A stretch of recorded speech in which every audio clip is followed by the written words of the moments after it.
Tercer capítulo. Eva está dentro de su gato. De pronto notó que se le había derrumbado su belleza, que llegó a dolerle físicamente como un tumor o como un cáncer. Todavía recordaba el peso de ese privilegio que llevó sobre su cuerpo durante la adolescencia y que ahora había dejado caer, quién sabe dónde, con un cansancio resignado, con un último gesto de animal decadente. Era imposible seguir soportando esa carga por más tiempo. Había que dejar en cualquier parte ese inútil adjetivo de su personalidad, ese pedazo de su propio nombre que a la fuerza de acentuarse había llegado a sobrar. Sí, había que abandonar la belleza en cualquier parte, a la vuelta de una esquina, en un rincón suburbano, o dejarla olvidada en el ropero de un restaurante de segunda clase como un viejo abrigo inservible.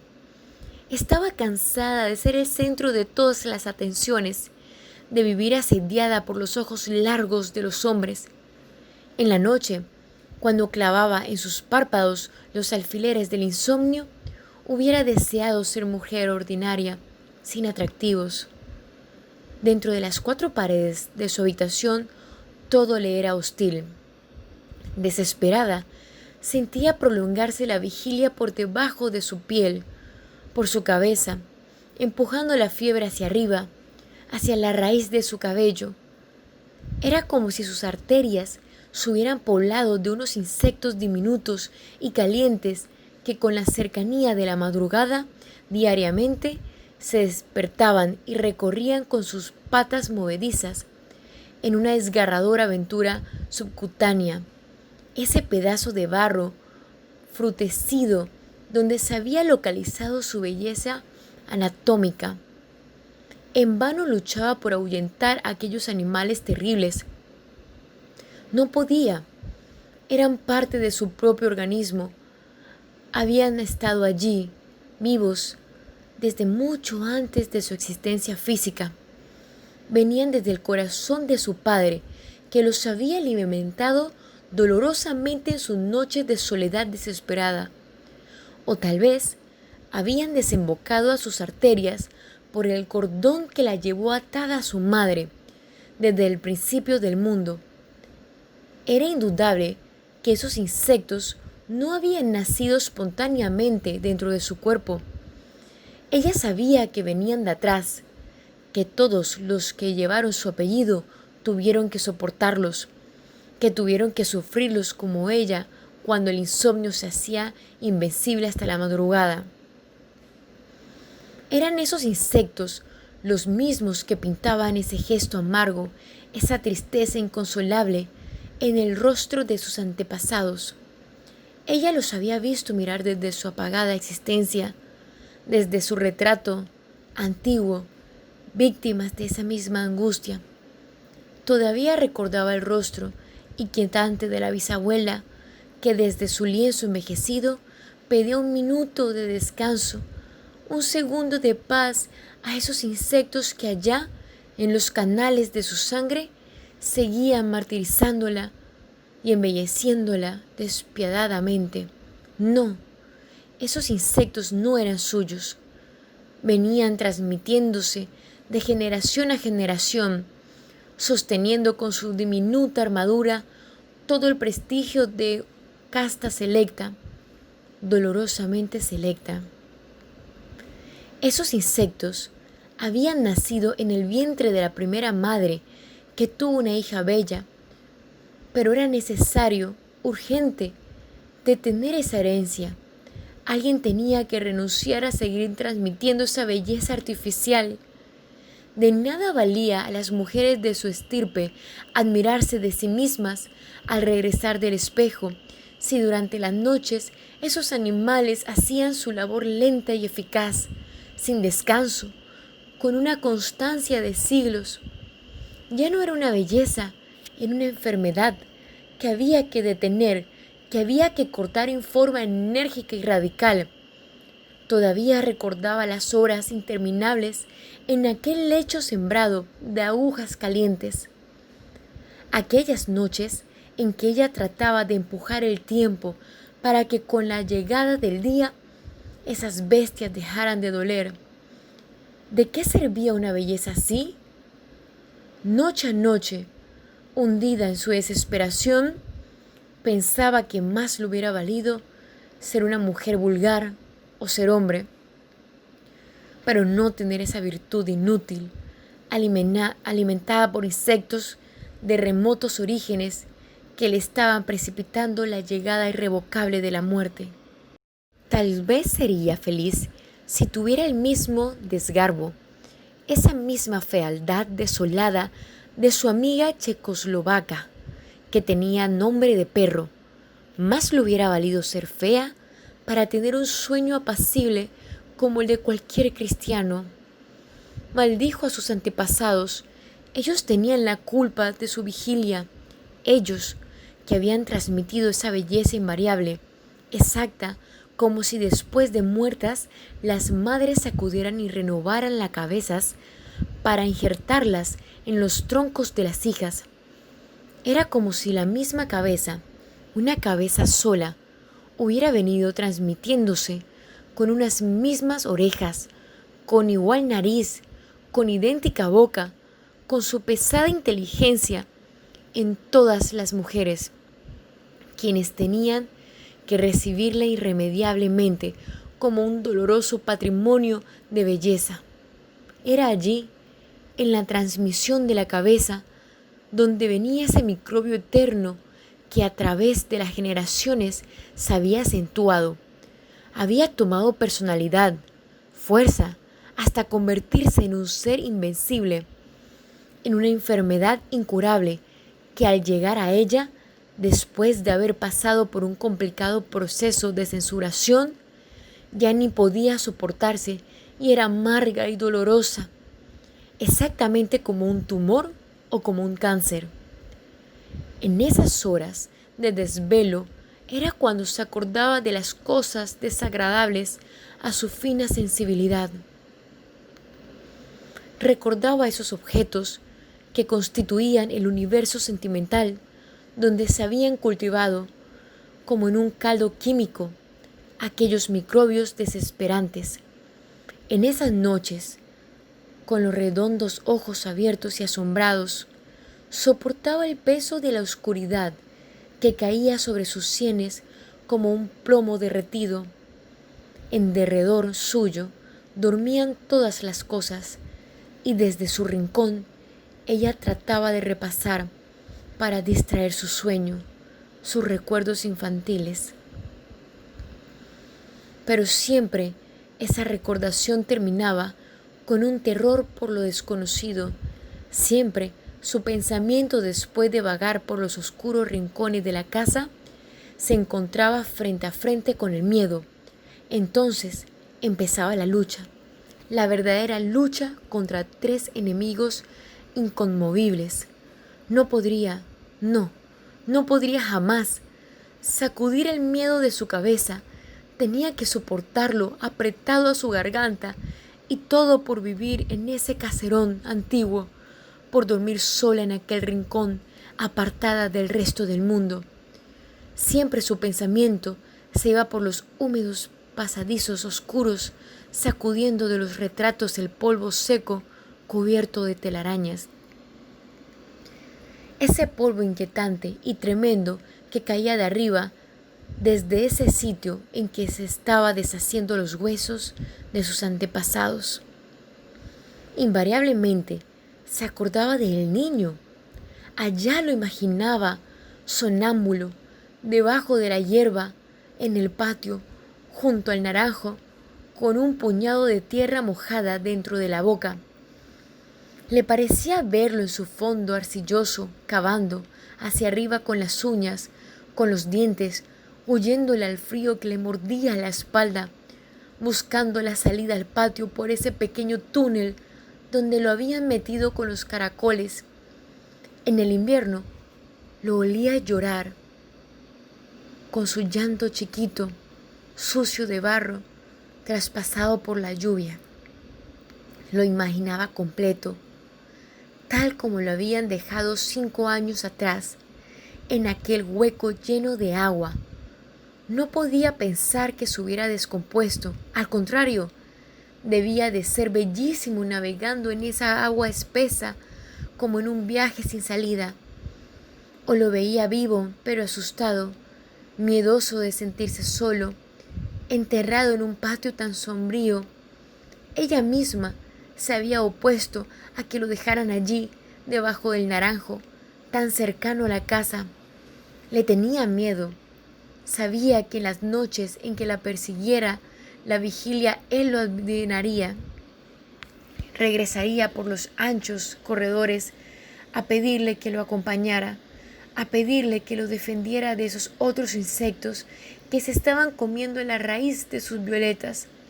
Volvería a que lo dejara dormir a su lado, como cuando era vivo. Ella tenía miedo de sentirlo de nuevo a su lado, después de haber saltado el muro de la muerte. Tenía miedo de robar esas manos que el niño traería siempre cerradas para calentar su pedacito de hielo. Ella quería, después de que lo vio convertido en cemento, como la estatua del miedo tumbada sobre el lino. Quería que se lo llevaran lejos para no recordarlo en la noche. Y sin embargo, lo habían dejado allí, donde ahora estaba imperturbable, astroso, alimentando su sangre con el barro de las lombrices. Y ella tenía que resignarse a verlo regresar desde su fondo de tinieblas, porque siempre, invariablemente, cuando se desvelaba, se ponía a pensar en el niño, que debía estar llamándola desde su pedazo de tierra para que lo ayudara a fugarse de esa muerte absurda.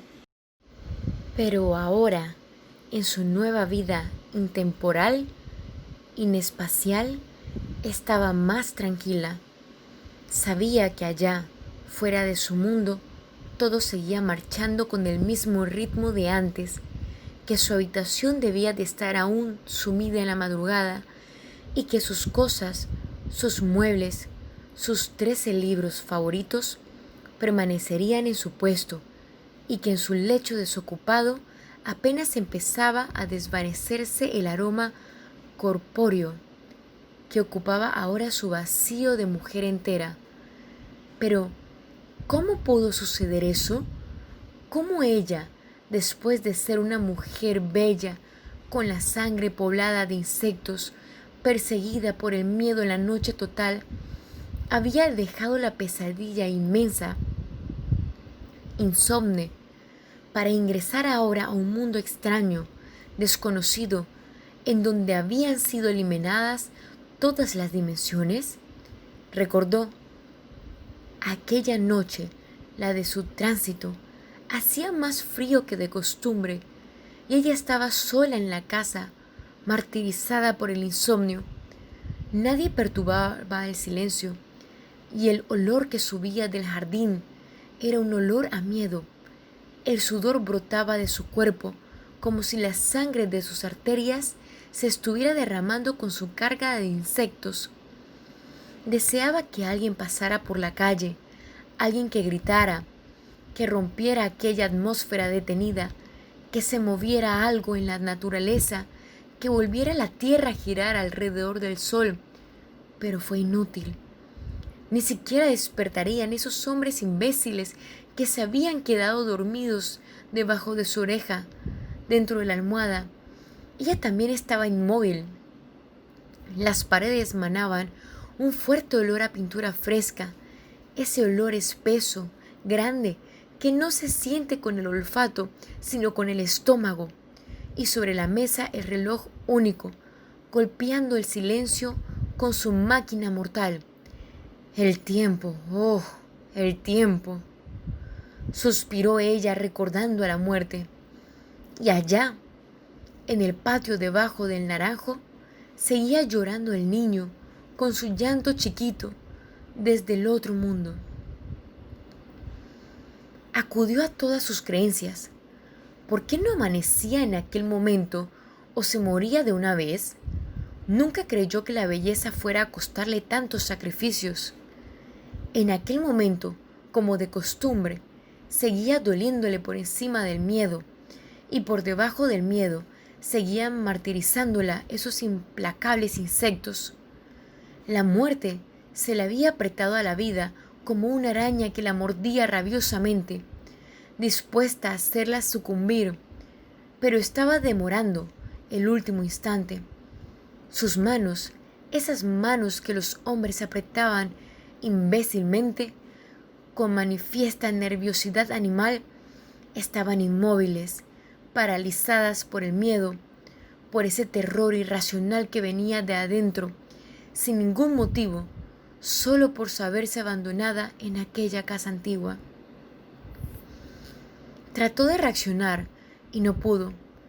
El miedo la había absorbido totalmente y continuaba allí, fijo, tenaz, casi corpóreo, como si fuera una persona invisible que se había propuesto no salir de su habitación, y lo que más la intranquilizaba era que ese miedo no tuviera justificación alguna, que fuera un miedo único, sin razón, un miedo porque sí.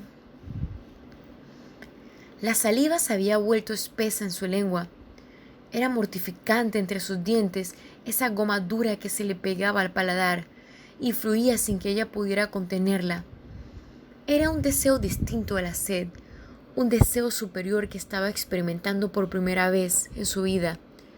Por un momento se olvidó de su belleza, de su insomnio y de su miedo irracional. Se desconoció a sí misma. Por un instante creyó que habían salido los microbios de su cuerpo. Sentía que se habían venido pegados a su saliva. Sí, todo eso estaba muy bien. Bien que los insectos la hubieran despoblado y que ahora pudiera dormir, pero era necesario encontrar un medio para disolver aquella resina que le embotaba la lengua. Si pudiera llegar hasta la despensa ahí. Pero, ¿en qué estaba pensando? Tuvo un golpe de sorpresa. Nunca había sentido ese deseo. La urgencia de la acidez la había debilitado, volviendo inútil la disciplina que había seguido fielmente durante tantos años, desde el día en que sepultaron al niño. Era una tontería, pero sentía asco de comerse una naranja. Sabía que el niño había subido hasta las azahares y que las frutas de los próximos otoño estarían hinchadas de su carne, refrescadas con la tremenda frescura de su muerte. No podía comerlas. Sabía que debajo de cada naranjo en todo el mundo había un niño enterrado que endulzaba las frutas con la cal de sus huesos. Sin embargo, ahora tenía que comerse una naranja. Era el único remedio para esa goma que la estaba ahogando. Era una tontería pensar que el niño estaba dentro de una fruta. Aprovecharía ese momento en que la belleza había dejado de dolerle para llegar hasta la despensa, pero ¿no era raro aquello? Era la primera vez en su vida que sentía verdaderos deseos de comerse una naranja. Se puso alegre, ¡alegre! ¡Ah, qué placer! Comerse una naranja. No sabía por qué, pero nunca tuvo un deseo más imperativo.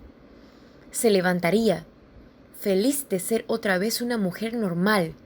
Cantando alegremente, llegaría hasta la despensa, cantando alegremente como una mujer nueva, recién nacida. Llegaría inclusive hasta el patio y su recuerdo se tronchaba de pronto. Recordaba que había tratado de levantarse y que ya no estaba en su cama, que había desaparecido su cuerpo, que no estaban allí sus 13 libros favoritos y que ella no era ya ella. Ahora estaba incorpórea, flotando, vagando sobre una nada absoluta, convertida en un punto amorfo, pequeñísimo, sin dirección. No podía precisar lo sucedido. Estaba confundida. Solo tenía la sensación de que alguien la había empujado al vacío desde lo alto de su precipicio y nada más. Pero ahora no sentía ninguna reacción. Se sentía convertida en un ser abstracto, imaginario. Se sentía convertida en una mujer incorpórea, algo como si de pronto hubiera ingresado en ese alto y desconocido mundo de los espíritus puros. Volvió a tener miedo, pero era un miedo distinto al del momento anterior. Ya no era el miedo al llanto del niño, era un terror por lo extraño, por lo misterioso y desconocido de su nuevo mundo. Y pensar que después de todo eso había sucedido tan inocentemente, con tanta ingenuidad de su parte. ¿Qué iba a decir su madre cuando al llegar a la casa se iba a enterar de lo acontecido? Empezó a pensar en la alarma que se produciría en los vecinos cuando abrieran la puerta de su habitación y descubrieran que el lecho estaba vacío, que la cerradura no habían sido tocadas, que nadie había podido entrar o salir y que sin embargo ella no estaba allí. Imaginó el gesto desesperado de su madre buscándola por toda la habitación, haciendo conjeturas, preguntándose a sí misma qué habría sido de esa niña. La escena se le presentaba clara. Acudirían los vecinos y empezarían a tejer comentarios, algunos maliciosos, sobre su desaparición. Cada cual pensaría según su propio y particular modo de pensar. Cada cual trataría de dar la explicación más lógica, la más aceptable al menos, en tanto que su madre correría por los pasadizos del caserón, desesperada, llamándola por su nombre. Y ella estaría allí, contemplaría el momento detalle a detalle desde su rincón, desde el techo, desde las hendiduras del muro, desde cualquier parte, desde el ángulo más propicio, escudada en su estado incorpóreo, en su inespacialidad. La intranquilizaba pensarlo. Ahora se daba cuenta de su horror. No podría dar ninguna explicación, aclarar nada, consolar a nadie. Ningún ser vivo podría ser informado de su transformación. Ahora, quizás la única vez que los necesitaba.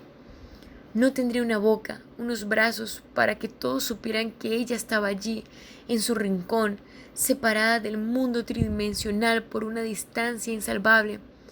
En su nueva vida estaba aislada, totalmente impedida de captar sensaciones, pero a cada momento algo vibraba en ella, un estremecimiento que la recorría, inundándola, la hacía saber de ese otro universo físico que se movía fuera de su mundo.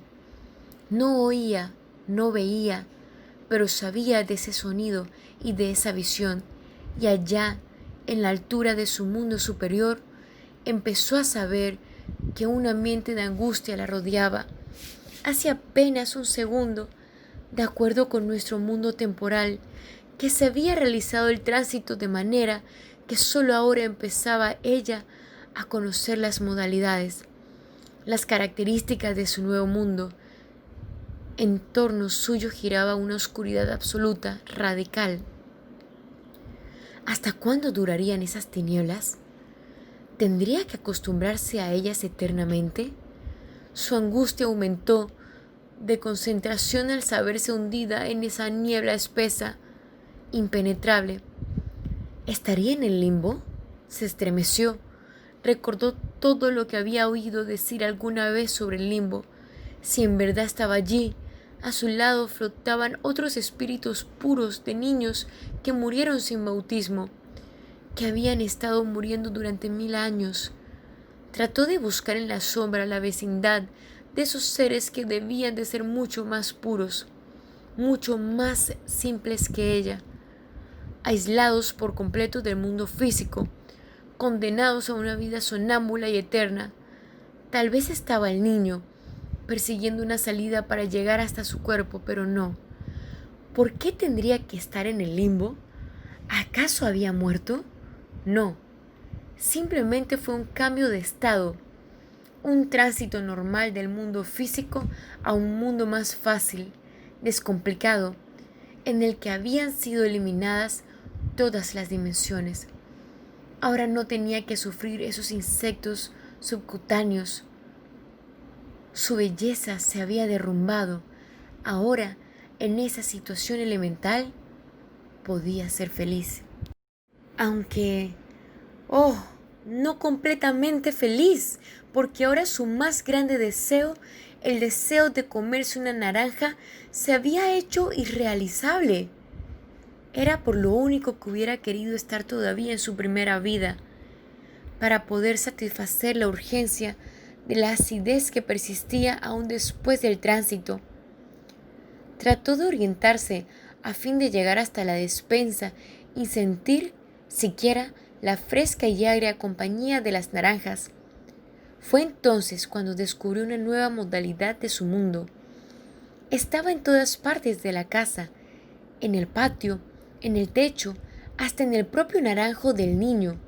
Estaba en todo el mundo físico más allá, y sin embargo no estaba en ninguna parte. De nuevo se intranquilizó. Había perdido el control sobre sí misma. Ahora estaba sometida a una voluntad superior. Era un ser inútil, absurdo, inservible. Sin saber por qué empezó a ponerse triste. Casi comenzó a sentir nostalgia por su belleza, por esa belleza que ella había desperdiciado tontamente. Pero una idea suprema la reanimó. ¿No había oído decir acaso que los espíritus puros pueden penetrar a voluntad en cualquier cuerpo? Después de todo, ¿qué perdía con intentarlo? Trató de recordar cuál de los habitantes de la casa podría ser sometido a la prueba. Si lograba realizar su propósito, quedaría satisfecha. Podría comerse la naranja, recordó. A esa hora la gente de servicio no acostumbraba a estar allí. Su madre no había llegado todavía, pero la necesidad de comerse una naranja, unida ahora a la curiosidad de verse encarnada en un cuerpo distinto al suyo, la obligaba a actuar cuanto antes, pero no había allí nadie en quien encarnarse. Era una razón desoladora. No había nadie en la casa. Tendría que vivir eternamente aislada del mundo exterior, en su mundo adimensional, sin poder comerse la primera naranja, y todo por una tontería. Hubiera sido mejor seguir soportando unos años más esa belleza hostil y no anularse para siempre, inutilizarse como una bestia vencida. Pero ya era demasiado tarde. Iba a retirarse, decepcionada, a una región distante del universo, a una comarca donde pudiera olvidarse de todos sus pasados deseos terrenos. Pero algo la hizo desistir bruscamente. En su comarca desconocida se abrió la promesa de un futuro mejor. Sí, había alguien en la casa en quien podría reencarnarse. ¡En el gato!, vaciló luego. Era difícil resignarse a vivir dentro de un animal. Tendría una piel suave, blanca, y habría en sus músculos concentrada una gran energía para el salto. En la noche sentiría brillar sus ojos en la sombra como dos brasas verdes, y tendría unos dientes blancos, agudos, para sonreírle a su madre desde su corazón felino con una ancha y buena sonrisa animal. Pero no podía ser. Se imaginó de pronto metida dentro del cuerpo del gato, recorriendo otra vez los pasadizos de la casa, manejando 4 patas incómodas, y aquella cola se movería suelta, sin ritmo, ajena a su voluntad. ¿Cómo sería la vida desde esos ojos verdes y luminosos? En la noche se iría a maullarle al cielo para que no derramara su cemento enludado sobre el rostro del niño, que estaría boca arriba bebiéndose el rocío. Tal vez en su situación de gato también sienta miedo, y tal vez al fin de todo no podría comerse la naranja con esa boca carnívora. Un frío venido de allí mismo, nacido en la propia raíz de su espíritu, tembló en su recuerdo. No era posible encarnarse en el gato. Tenía miedo de sentir un día en su paladar, en su garganta, en todo su organismo cuadrúpedo, el deseo irrevocable de comerse un ratón. Probablemente, cuando su espíritu empiece a poblar el cuerpo del gato, ya no sentiría deseos de comerse una naranja, sino el repugnante y vivo deseo de comerse un ratón. Se estremeció al imaginarlo, preso entre sus dientes después de la cacería. Lo sintió debatirse en sus últimos intentos de fuga, tratando de liberarse para llegar otra vez hasta su cueva. No, todo menos eso. Era preferible seguir allí eternamente, en ese mundo lejano y misterioso de los espíritus puros. Pero era difícil resignarse a vivir olvidada para siempre. ¿Por qué tenía que sentir deseos de comerse un ratón? ¿Quién primaría en esa síntesis de mujer y gato? ¿Primaría el instinto animal, primitivo, del cuerpo o la voluntad pura de mujer? La respuesta fue clara, cristalina. Nada había que temer. Se encarnaría en el gato y se comería su deseada naranja. Además, sería un ser extraño. Un gato con inteligencia de mujer bella. Volvería a ser el centro de todas las atenciones. Fue entonces, por primera vez, cuando comprendió que por sobre todas sus virtudes estaba imperando su vanidad de mujer metafísica. Como un insecto cuando pone en guardia sus antenas, así orientó ella su energía por toda la casa en busca del gato. A esa hora debía de estar aún sobre la estufa soñando que despertará con un tallo de valeriana entre los dientes, pero no estaba allí. Volvió a buscarlo, pero ya no encontró la estufa. La cocina no era la misma. Los rincones de la casa le eran extraños. Ya no eran aquellos oscuros rincones llenos de telaraña. El gato no estaba en ninguna parte. Buscó por los tejados, en los árboles, en los canales, debajo de la cama, en la despensa. Todo lo encontró confundido, donde creyó encontrar otra vez los retratos de sus antepasados. No encontró sino un frasco con arsénico. De allí en adelante encontró arsénico en toda la casa, pero el gato había desaparecido. La casa no era ya la misma de antes. ¿Qué había sido de sus cosas? ¿Por qué sus 13 libros favoritos estaban cubiertos ahora de una espesa capa de arsénico? Recordó el naranjo del patio, lo buscó y trató de encontrar otra vez el niño en su hueco de agua, pero no estaba el naranjo en su sitio, y el niño no era ya sino un puño de arsénico con ceniza bajo una pesada plataforma de concreto. Ahora sí dormía definitivamente. Todo era distinto y la casa tenía un fuerte olor arsenical que golpeaba el olfato como desde fondo de una droguería. Solo entonces comprendió ella que habían pasado ya 3000 años desde el día en que tuvo deseos de comerse la primer naranja.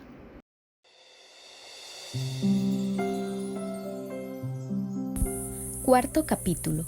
Amargura para 3 sonámbulos. Ahora la teníamos allí, abandonada en un rincón de la casa.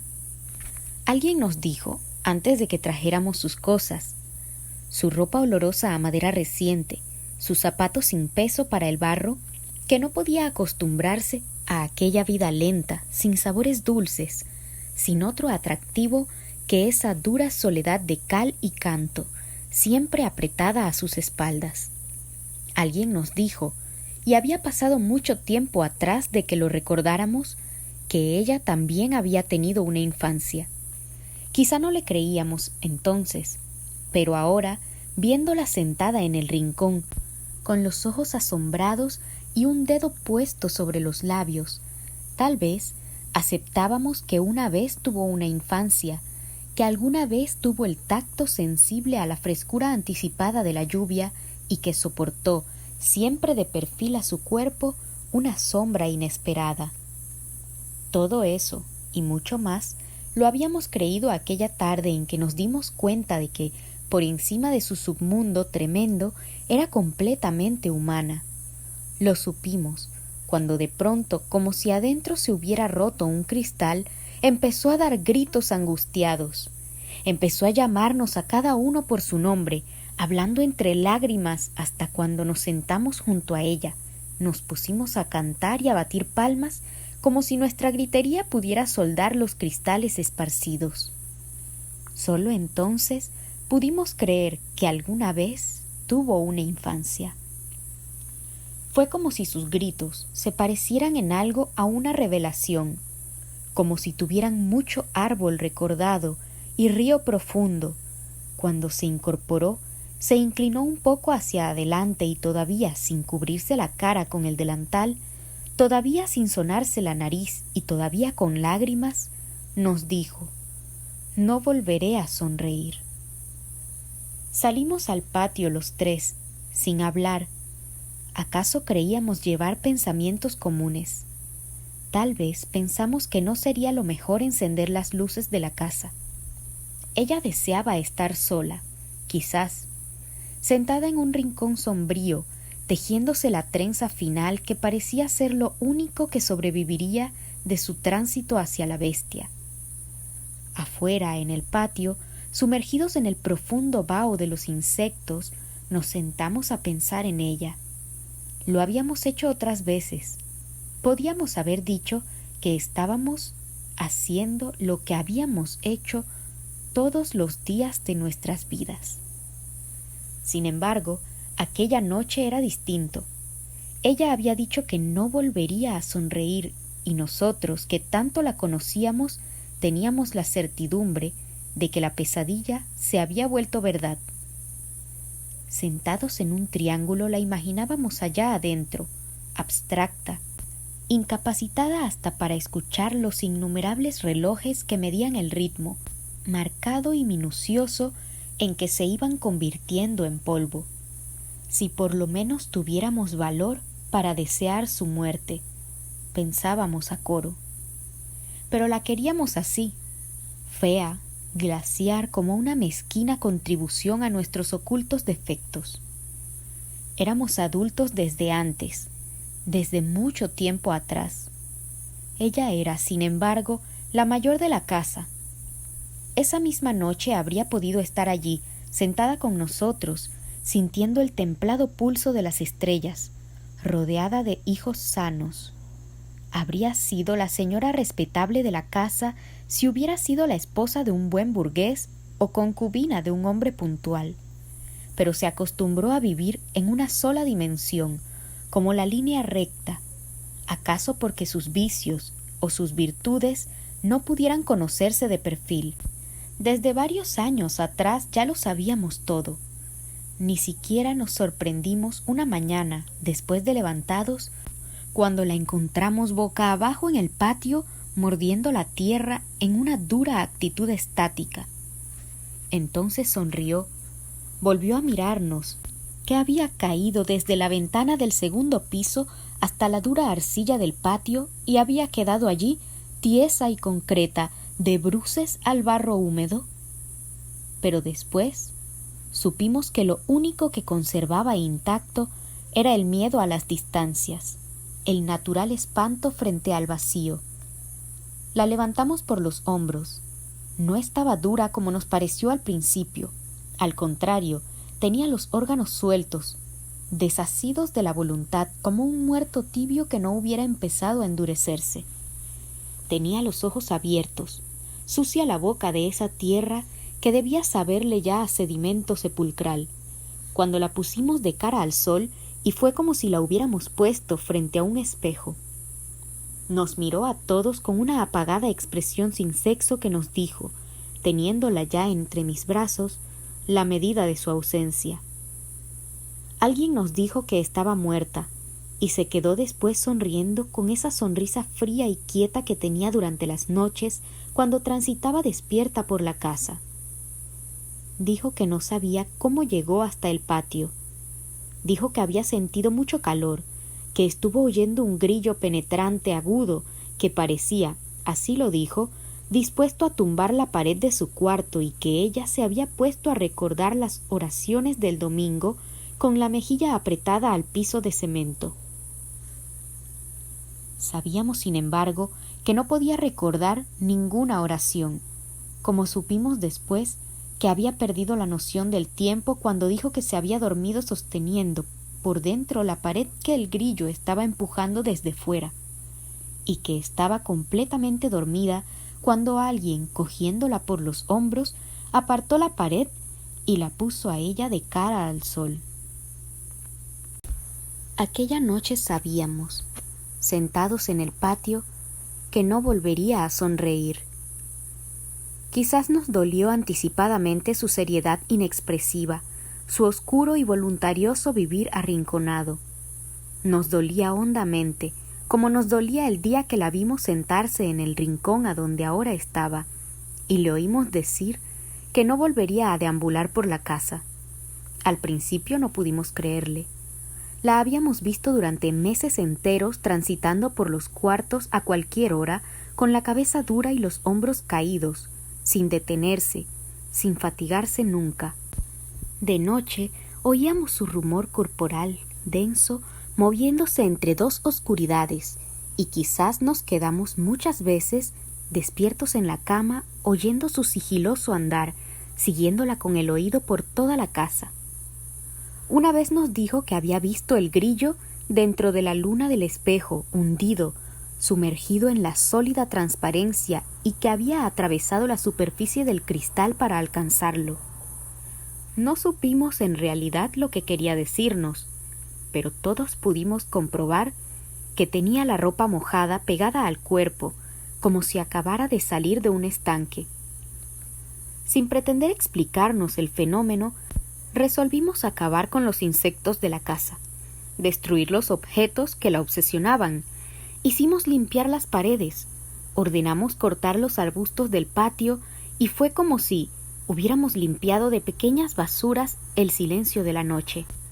Pero ya no la oíamos caminar, ni la oíamos hablar de grillos, hasta el día en que, después de la última comida, se quedó mirándonos, se sentó en el suelo de cemento todavía sin dejar de mirarnos, y nos dijo: «Me quedaré aquí sentada». Y nos estremecimos porque pudimos ver que había empezado a parecerse a algo que era ya casi completamente como la muerte. De eso hacía ya mucho tiempo, y hasta nos habíamos acostumbrado a verla allí, sentada, con la trenza siempre a medio tejer, como si se hubiera disuelto en su soledad y hubiera perdido, aunque se le estuviera viendo, la facultad natural de estar presente. Por eso ahora sabíamos que no volvería a sonreír, porque lo había dicho en la misma forma convencida y segura en que una vez nos dijo que no volvería a caminar.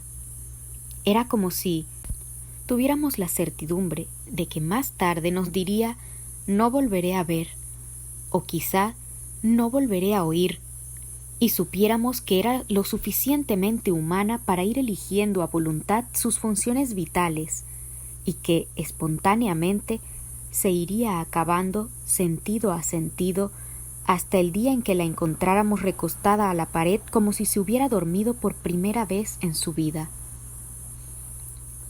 Quizás faltaba mucho tiempo para eso, pero los tres, sentados en el patio, habríamos deseado aquella noche sentir su llanto afilado y repentino de cristal roto, al menos para hacernos la ilusión de que habría nacido una niña dentro de la casa, para creer que había nacido nueva.